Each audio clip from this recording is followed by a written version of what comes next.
سلام خسته نباشید. خوب هستی؟ معذرت میخوام ببخشید جسارته شما با چای خوردن بنده مشکلی داری؟ نه. خب پس لطف کنید سخاوت به خرج بدید یه لیوان چای بگیرید بخورید. چای خوردن مردم رو نگاه نکنید، بده، خیلی بده.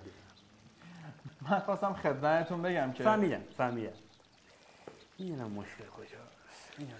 بیا برو لیوان چای برای خودت بخر، بذار منم چایمو بخورم. این چیه؟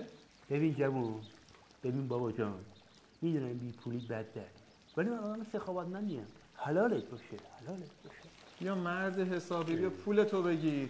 من اگه دارم بهت نگاه میکنم حتما داری یه کار اشتباهی انجام میدی. این که چای میخورم؟ نه، این که تو لیوان پلاستیکی داری چای میخوری. تو قابلمه چای بخورم؟ شما تو هر چی که دوست داری میتونی چای بخوری، ولی تو لیوان پلاستیکی چای نخور. چرا؟ بخاطر این اسمش مشخصه، لیوان پلاستیکی. حداقل 200 سال طول میکشه جذب طبیعت بشه. در ثانی مواد اولیه اینا نفتیه. خب شما یه چیز داغ میذاری تو این لیوانا، مواد اولیه شروع میکنه تجزیه شدن، میاد میشه به بدنت.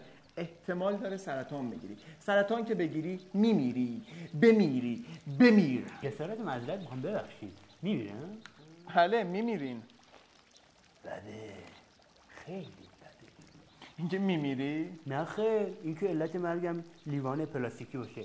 بمیرم به این میخندن.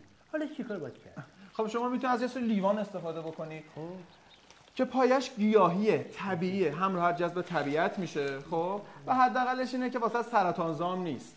چه نظر کن این بدید من. بدش کن. اینو خدمت شما. بیدمت چایش هم بخوری، میدونید بالاش پول رفته، حیفه نخوری مجبورم بدمش دور. من بخورم؟ من بمیرم؟